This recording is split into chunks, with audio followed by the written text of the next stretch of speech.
Well, mga kapopong, naging masigla ang usapan sa politika matapos sabihin ni Vice President Sara Duterte na dapat isama si Pangulong Ferdinand Marcos Jr. sa investigasyon tungkol sa mga isyong umiikot sa ilang flood control projects. Mula sa kanyang pagbisita sa mga komunidad na apektado ng pagbaha sa Cebu, ipinunto niya na may malalaking pagkakaiba sa pagitan ng budget program na ipinasa ng Executive at ng Final General Appropriations Act. Ayon sa kanya, maraming proyekto sa final na bersyon ng batas ang wala naman sa orihinal na National Expenditure Program. At nagdudulot ito ng pagdududa kung sino ang may impluensya sa naging pagpasok ng mga dagdag na items. Anyway, dahil nilagdaan ng Pangulo ang budget, sinabi ni Duterte na nararapat lamang na tanungin din kung ano ang nalaman niya bago ito tuluyang aprubahan. Sa kabilang panig, naglabas ng video si Zaldico kung saan inilahad niya na siya raw ang nag-asikaso ng malaking budget insertion na umabot umano sa mahigit 100 bilyong piso. Ayon sa kanya, nangyari ito matapos umano ang mga tagubilin mula kina Marcos at Martin Romualdez. Ikinuwento ni Ko na nagsimula ang usapan sa mga huling buwan ng 2024 nang tawagan umano siya ni Budget Secretary Amenah Pangandaman at ipinarating ang utos ng Pangulo. Sinabi niya na dinala niya ang usapin kay Romualdez na umano'y sumagot na kung ano ang gusto ng Pangulo ay dapat sundin. Sa kanyang salaysay, inalala pa ni Ko na nagkaroon ng pagpupulong sa palasyo kung saan may ibinigay na brown leather bag na naglalaman ng listahan ng mga proyekto. Sinabi niya na hiniling niyang bawasan na lamang sa 50 bilyon ang ilalagay upang hindi umano masapawan ang pondo para sa edukasyon. Ngunit sinabi raw sa kanya na hindi pwedeng bawasan dahil may pangako na umano ang dating speaker. Dagdag pa niya, kalaunan ay pinayuhan siyang manatili sa ibang bansa dahil sa mga umano'y medikal na pangangailangan, isang bagay na nagpatibay ng pakiramdam niyang siya lamang ang ginawang nakikitang tagapagdala ng isyong dapat sana'y hindi lahat ibinibintang sa kanya. Ayon pa kay Combe, ang mga nangyaring insertions ay napunta sa ilang proyekto ng Department of Public Works and Highways at ilan sa unprogrammed funds na hawak ng Office of the President. Well, itinuring niya itong bahagi ng komplikadong proseso kung saan, ayon sa kanya, siya ang naisa publiko, samantalang ang iba ay naprotektahan. Sa mga oras na lumakas ang reaksyon ng publiko, mabilis namang tumugon ang Malacanang. Ayon kay Acting Communications Secretary Dave Gomez, ang mga pahayag ni Ko ay puro kwento lamang at walang matibay na basihan, giit nila. Walang direktang utos mula sa Pangulo at lahat ng budget items na nais ng Executive ay nasa orihinal na panukala. Sinabi rin ni Secretary Pangandaman na malinaw at transparent ang proseso sa pagbuo ng budget at hindi umano totoo ang bintang na may hindi tamang aksyon. Sa mga oras na tumitindi ang pagdududa ng mamamayan, sinabi ni Vice President Duterte na may karapatan ang publiko na ipahayag ang kanilang saloobin sa mapayapang paraan. Tinawag niyang pangunahing batayan ng anumang investigasyon ang mismong mga dokumento ng budget mula sa orihinal na program hanggang sa final na batas upang makita kung saan nagsimula ang mga pagbabago. Sa gitna ng dalawang magkaibang kwento, ang isang detalyadong pagsasalaysay ng dating opisyal at ang mariing pagtanggi ng administrasyon, patuloy na nakamasid ang publiko kung saan hahantong ang usapin, lalo na't nakataya ang tiwala sa proseso ng paggastos ng pondo ng bayan. Ang nag-deliver papunta sa bahay nila Pangulong Bongbong Marcos at Speaker Martin Romualdez mag-insert o magpasok ng 100 billion worth of projects sa BICAM. Sana po ay hindi nila ako mapatay bago ko mailabas ang lahat. Ginawa ko lang ang utos sa akin, pero ngayon, handa na akong harapin ang lahat. Ginagamit ng administrasyon ang buong resources ng bansa para tumahimik ako. That he will shoot me if I will talk. Gagamitin ako bilang panakipbutas sa kanilang kampanya laban sa korupsyon. Hindi na ako mananahimik, ilalabas ko ang lahat ng katotohanan. May resibo, may ebidensya, at may pangalan. Para sa bawat Pilipino, alam ko na buo ang galit ninyo sa akin ngayon. Nauunawaan ko rin kung bakit, lalo na at malaki ang halagang nakataya. Pero bago kayo humusga, hayaan ninyong ipaliwanag ko ang buong katotohanan. Matagal akong hindi nagsalita dahil may direktang utos sa akin. Huwag nang bumalik ng Pilipinas at manahimik na lamang. Umalis ako noong July 19, 2025 para sa aking medical check-up. Nakaplanong bumalik pagkatapos ng SONA ni Pangulo. Pero habang papauwi na ako, tinawagan ako ni dating Speaker Martin Romualdez at sinabihan, "Stay out of the country. You will be well taken care of as instructed by the President."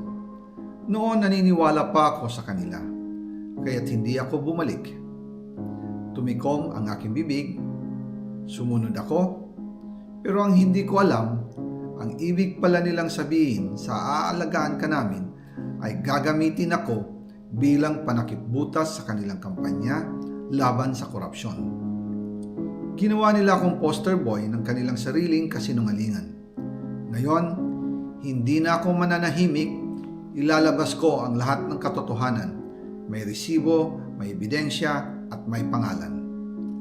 Nagsimula ito nung tumawag si Sekmina Pangandaman sa akin nung nagumpisa ang BICAM process last year, 2024. Ang sabi niya, katatapos lang ng meeting nila ni Pangulo at may instructions na mag-insert or magpasok ng 100 billion worth of projects sa BICAM. At sinabi pa ni Sekmina, you can confirm with Yusek Adrian Bersamin dahil magkasama sila sa meeting ni Pangulong BBM noong araw na yon.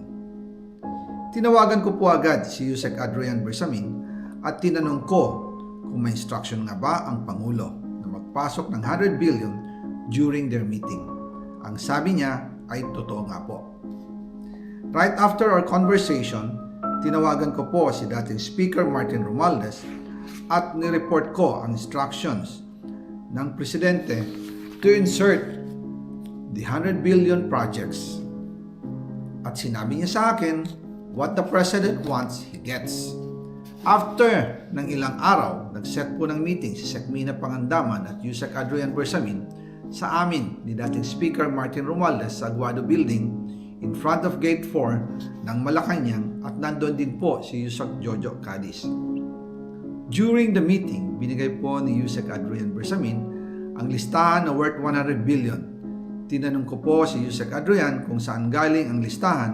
Ang sagot niya, galing kay PBBM mismo at binigay niya ito mula sa brown leather bag.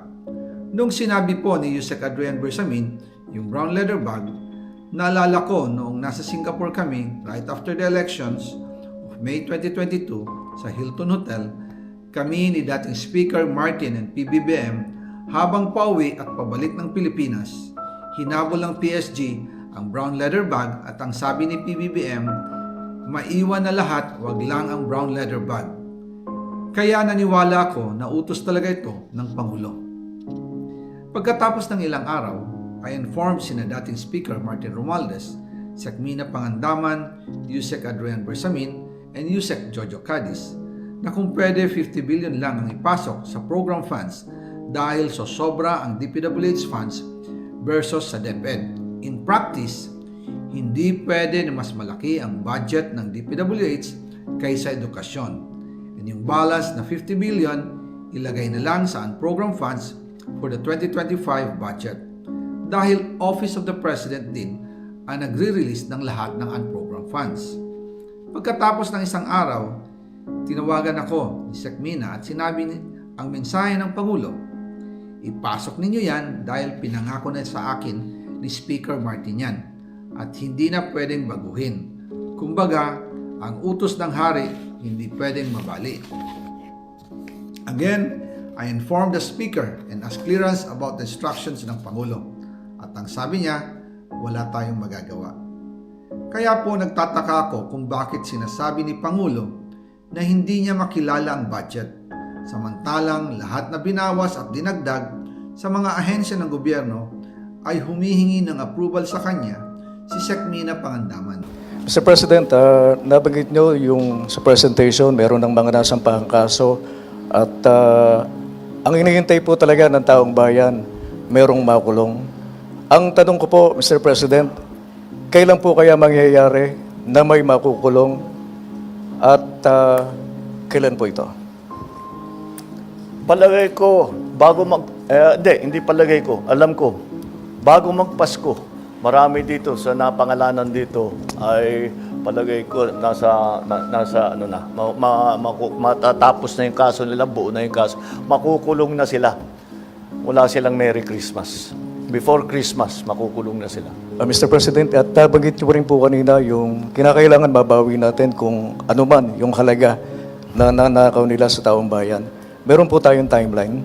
Wala tayong buo na kasi marami pa kaming nakikita. Marami pa kaming nakikitang iba. So yung mga nabanggit ko na halaga, yun pa lang ang ating nakikita.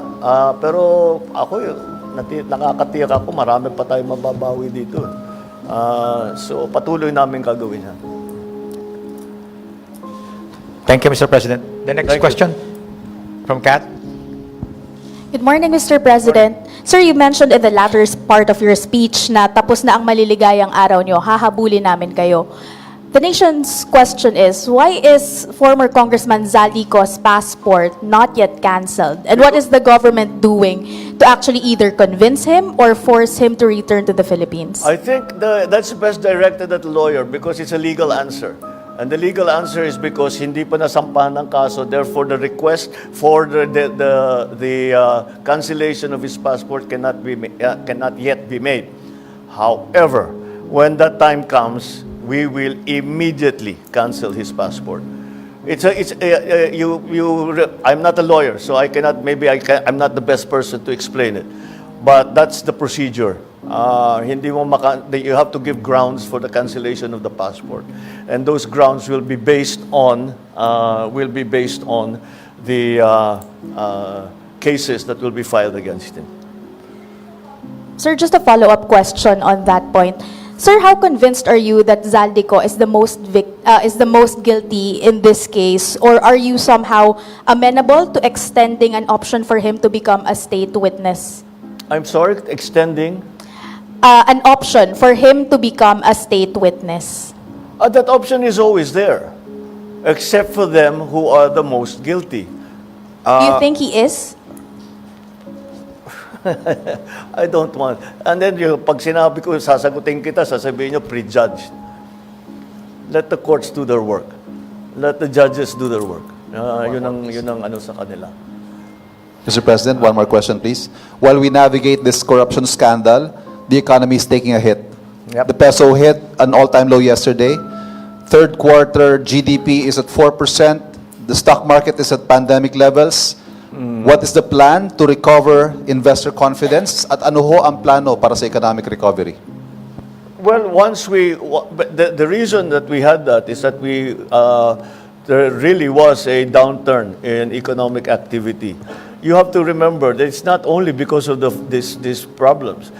Yung bagyo, yung nawala na working days na sa ekonomiya natin because of climate change. And you have to also remember the global situation. We are not the only ones suffering the shocks that come from the new trade structure that has been imposed on the rest of the world. And so we are all adjusting to that. Kaya yung mga growth rate na lahat ng grupo all around the world is falling. But marami tayong measures na ginawa because the public spending now will be increased, and to make sure that by the end of the year that the levels of public spending are according to our original plan. So mababawi natin yung nawala sa third quarter. Sir, one more point on your presentation. Very obvious, very noticeable po na marami sa mga pangalan binanggit ninyo, DPWH officials, contractors, pero kakonte, if at all, yung mga nabanggit na legislators who are. Well, no, they're part of the list. We'll give you the complete list. I just didn't go through them because there are like 37 of them. So you'll get, as I said, you'll get a briefer, which will give you more detail on all of the things that I've said today. Is the former speaker included in the list, sir? I don't think so because the only evidence that has been made against him is in the Senate. So I don't know. No, with the speaker, no. Not as yet. Not as yet. If something else comes out, then he might have to be answerable for something. So, again, we don't file cases for optics. We file cases to put people in jail or to make people answer. I know that there are many, many suggestions of who else we should file cases against. Well, we're fine with that. Provide us the evidence and we will file cases against them. Kaya sinabi ko, napakahalaga yung sumbong sa Pangulo dahil marami kaming nakukuhang impormasyon dyan. So, pagpatuloy ninyo yung inyong pagsumbong. At bigyan nyo kami ng lahat ng ebidensya na meron kayo para magamit natin, para kasuhan kahit sino. Walang immune dito walang exempted dito sa mga investigasyon. Ang nakalipas mula nung aking SONA na ating sinimulaan ang pag-imbestiga tungkol sa mga anomalous na flood control project. Kaya't ito ay ang aking report sa taong bayan kung ano na ang mga pangyayari mula nung SONA ko at kung ano na ang ginagawa. Dahil, siyempre, marami dito sa ating ginagawa ay hindi na isa sa publiko. At kaya't nagtatanong ang tao, ano na ba nangyari mula nung SONA? Kaya't isa-isay natin at I will just go through the main points and we will provide you with a briefer with a more detailed explanation after the press conference, no? Meron naman tayong prepare na mas detalyado dito sa aking sasabihin ngayon. So, mula nung matapos ng 2 linggo mula ng SONA, binuksan na natin yung sumbong sa Pangulo website para makareport ang taong bayan na diretso sa akin. At mula noon, nakatanggap na yung sumbong sa Pangulo website ng more than 20,000 na report na ibinigay. Kaya't marami po sa ating mga naimbestigahan na ay hindi po namin malalaman kung hindi nyo sinumbong sa amin.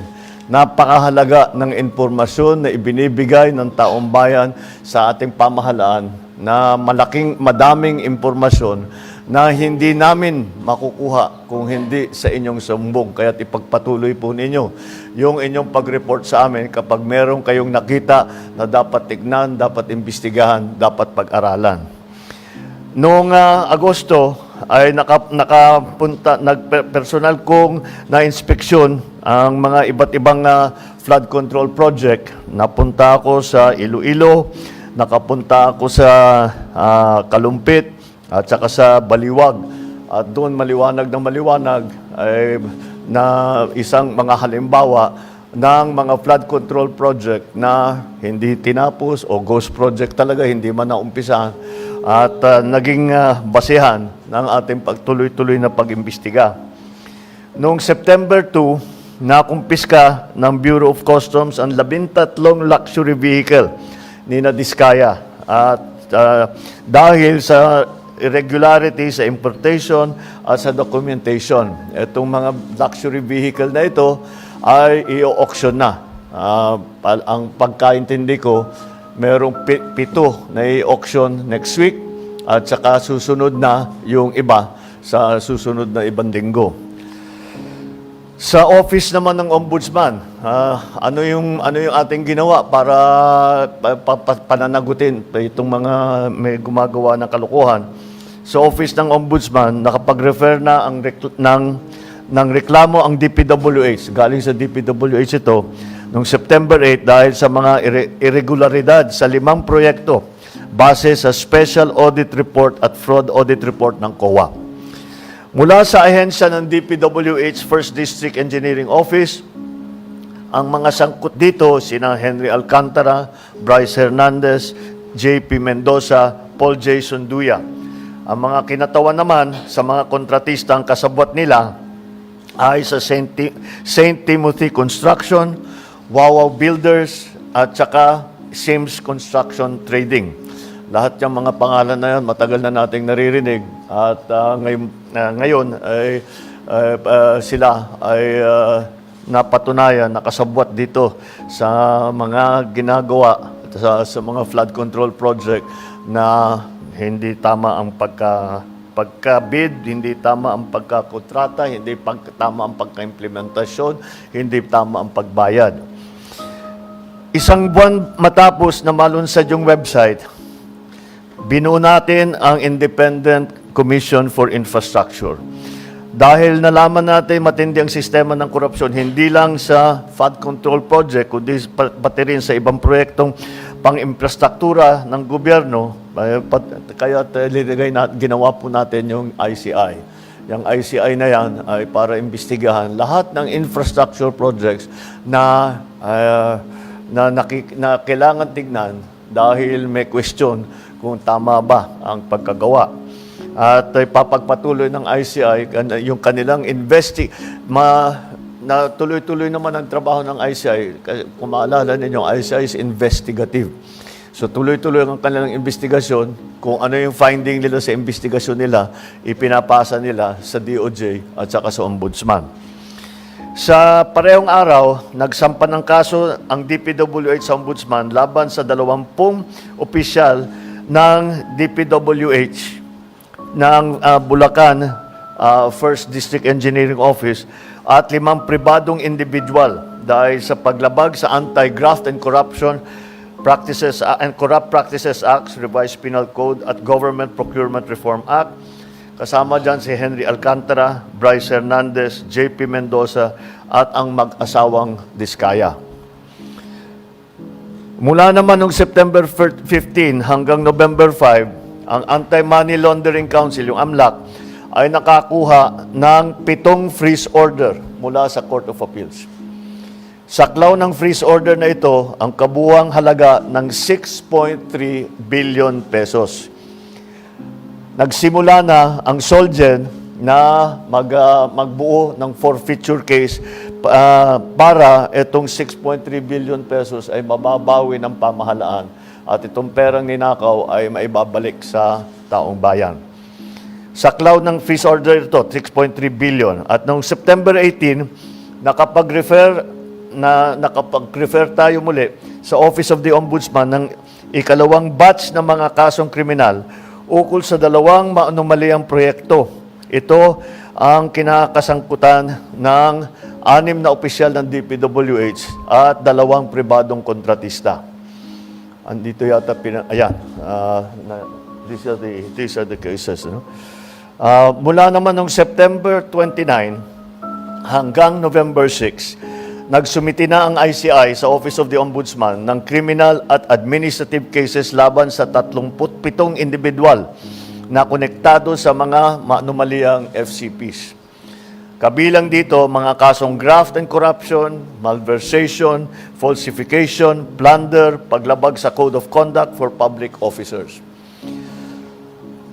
Samantala, nag-submit din ang DPWH sa Philippine Competition Commission ang 12 kaso ng bid manipulation at bid rigging noong October 3. Kinasasangkutan ng 6 na pribadong kumpanya. Dito pa lang sa mga kasong ito, makakabawi tayo ng 3 hanggang 5 bilyong piso ang penalty na pag sinama-sama natin lahat ng penalty ng lahat ng kaso ng mga bid rigging so far, baka meron pang idadagdag diyan sa kasalukuyan pa lang yan, ay makakabawi tayo ng 3 to 5 billion pesos in terms of fines. Nito namang October 23, nagsampa ng kasong malversation at paglabag sa Anti-Graft and Corrupt Practices Act ang DPWH laban sa 21 opisyal ng DPWH La Union District, La Union 2nd District Engineering Office at Davao Occidental District Engineering Office at 4 na pribadong individual.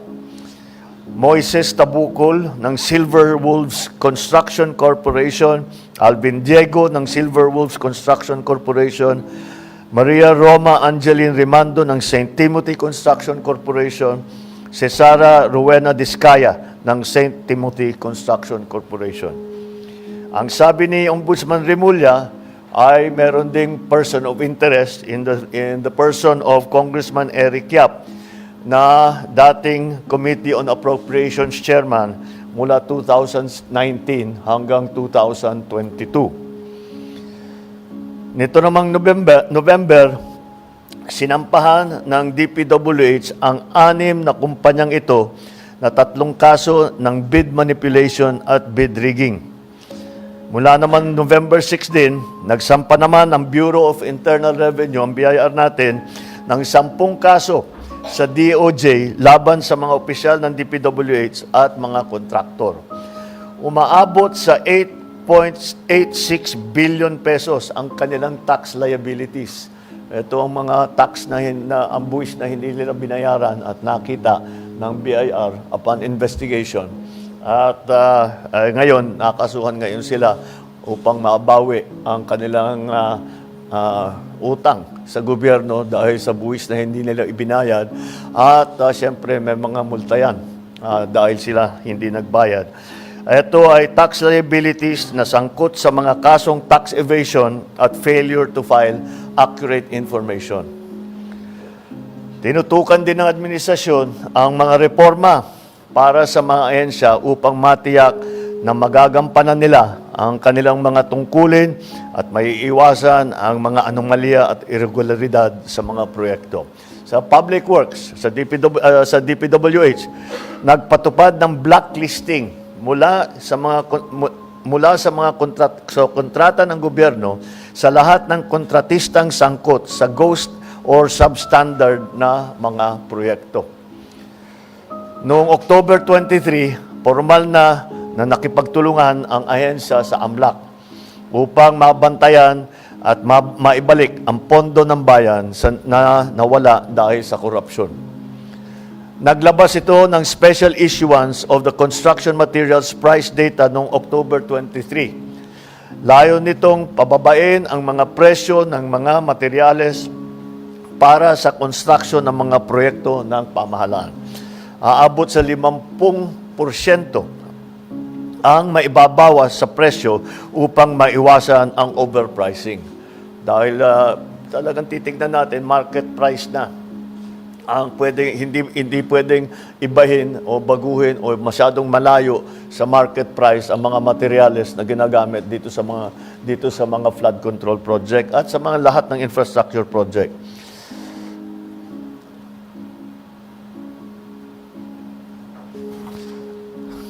Ang ginawa naman ng DTI matapos na kanselihan ang mga lisensya ng 9 na kontratistang konektado kay Sara Discaya, ipinatupad ang mas mahigpit na mga regulasyon sa kontraktor. Unang-una, napakasimple at nakakapagtaka na ito ay pinabayaan at it was a very strange development na ito ay that was allowed na ipinagbawal na ngayon natin, which is actually bawal naman talaga, pero hindi masyadong hindi ini-enforce. Pero pinagbawal natin ng matibay na mga may-ari ng construction company ay maging membro ng pick-up board. Dahil maliwanag ng maliwanag, pagka ikaw ay may construction company, tapos ikaw nagbibigay ng accreditation, lisensya sa mga contractor, ay napakaliwanag ng conflict of interest. Kaya hindi na natin papayagan yan ulit. Upang masiguro maisusulong ang katapatan, integridad at pananagutan sa pamahalaan, Nagsasagawa tayo ng mga reforma sa sa iba't ibang sektor ng ating bansa. Bumubuo tayo ng transparency portal upang makapagbigay sa publiko ng mas malawak na access sa impormasyon tungkol sa mga proyekto, kabilang ang mga detalye hinggil sa mga kontratista. Nagpapatupad ng tanggapan, lokasyon at status ng proyekto. Ibig sabihin, babantayan natin ng husto every step of the way. Bawat hakbang sa prosesong ito ay babantayan natin na mabuti para pag may nakita tayong hindi tama nagawa o against the rules and regulations ay makikita natin kaagad at hindi na natin pababayaan na makikita lang after 2-3 years, kagaya na nangyayari ngayon. Magpapatupad din tayo ng mga systematic na reforma sa 3 pangunahing larangan upang maipabuti ang transparency, ang security ng ating datos, ang pakikilahok ng mga mamamayan sa pagsusubaybay ng ating mga proyekto.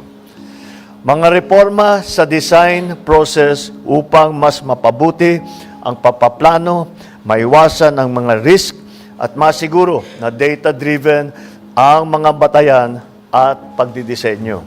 Mga reforma sa bidding at sa procurement upang mapalakas ang kompetisyon, katapatan, integridad at maiwasan ang mga possible risk factor sa buong proseso ng procurement. Mga reforma sa proseso ng pagbabayad upang matiyak naman na ang pondo na nilalabas natin para sa mga proyekto ay talagang tapos na.